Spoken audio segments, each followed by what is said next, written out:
নমস্কার বন্ধুরা, মন কিচেনে আপনাদের সবাইকে স্বাগত। আশা করি আপনারা সবাই খুব ভালো আছেন। আজকে আমি আপনাদেরকে তৈরি করে দেখাবো কাঁঠালের দানার ভর্তা। একদম বাংলাদেশের স্টাইলে আমি এই কাঁঠালের দানার ভর্তাটা আপনাদেরকে তৈরি করে দেখাবো। তাহলে চলুন দেখে নেওয়া যাক কীভাবে তৈরি করেছি। কাঁঠালের দানার ভর্তা তৈরি করার জন্য কাঁঠালের দানাগুলোকে খুব ভালো করে পরিষ্কার করে নিয়েছি। আর কাঁঠালের দানাটা আমি কিভাবে খুব সহজে পরিষ্কার করে নিয়েছি সেটা আমার আগের ভিডিওতে দেওয়া আছে, অবশ্যই আপনারা একবার চেক করে দেখবেন। তারপরে দেখুন কড়াইতে কাঁঠালের দানাগুলোকে দিয়ে দিয়েছি আগে থেকে পরিষ্কার করে রাখা, সাথে হাফ কাপ জল দিয়ে দিয়েছি আর স্বাদ অনুযায়ী হাফ চামচ নুন দিয়ে দিয়েছি। এখন ঢাকা দিয়ে 10 মিনিট সেদ্ধ করে নেব। মোটামুটি হাফ সেদ্ধ হয়ে যাওয়ার পরে একটুখানি ঢাকা খুলে নাড়িয়ে দিচ্ছি। এভাবে করে নেড়ে চেড়ে সমস্ত জলটাই আমি এখানে কড়াইতেই শুকিয়ে নেব।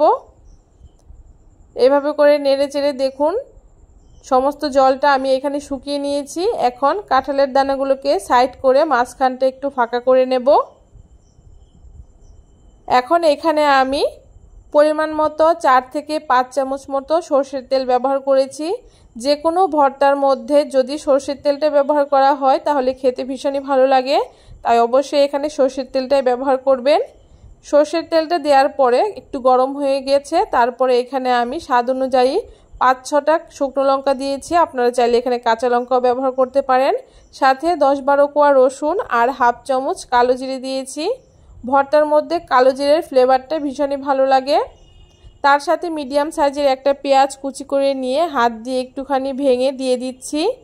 এখন খুব ভালো করে নেড়ে চেড়ে এখানে আমি সমস্ত কিছু লাল লাল করে ভেজে নেব।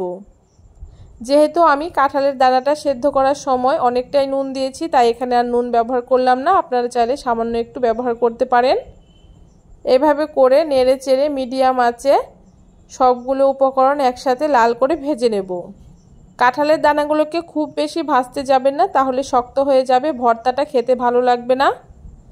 দেখুন সবগুলো উপকরণ একসাথে লাল করে ভেজে নিয়েছি। এখন এগুলোকে আমি নামিয়ে নিচ্ছি। দেখুন কাঁঠালের দানাগুলোকে খুব ভালো করে ভেজে নেওয়ার পরে নামিয়ে নিয়েছি। এখন একটা শিলনোড়া খুব ভালো করে ধুয়ে নিয়েছি। শিলনোড়ার মধ্যে আমি আজকের এই ভর্তাটা তৈরি করব।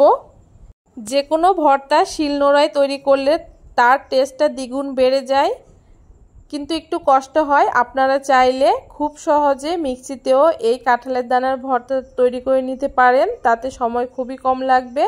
আর যদি আপনাদের হাতে একটু সময় থাকে তাহলে অবশ্যই আমি বলবো এই ভর্তাটা শিলনোড়ায় একবার তৈরি করে খেয়ে দেখবেন কতটা টেস্টি হয়। এইভাবে করে আধ ভাঙা করে আমি কাঁঠালের দানাগুলোকে বেটে নেব। খুব বেশি মিহি করে এই কাঁঠালের দানাগুলোকে বাটা যাবে না, তাহলে টেস্টটা ভালো লাগবে না। দেখুন এরকম করে আধ ভাঙা করে আমি সমস্তগুলো কাঁঠালের দানা বেটে নিয়েছি। দেখুন কাঁঠালের দানাগুলো আমার বেটে নেওয়া হয়ে গেছে।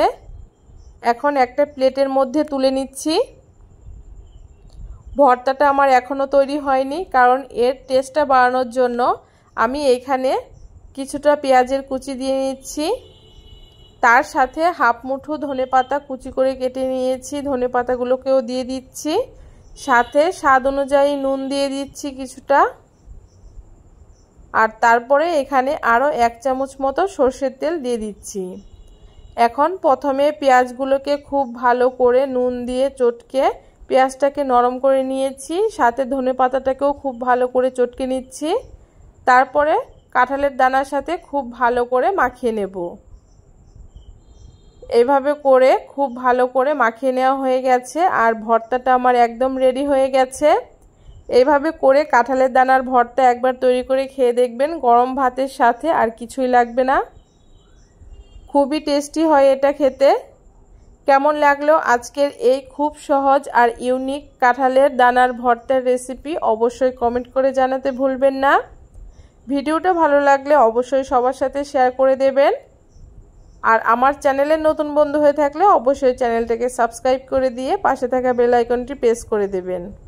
আজ এ পর্যন্তই, চলে আসবো আবার নতুন আরও একটি ভিডিও নিয়ে। সে পর্যন্ত ভালো থাকবেন, সুস্থ থাকবেন। ধন্যবাদ।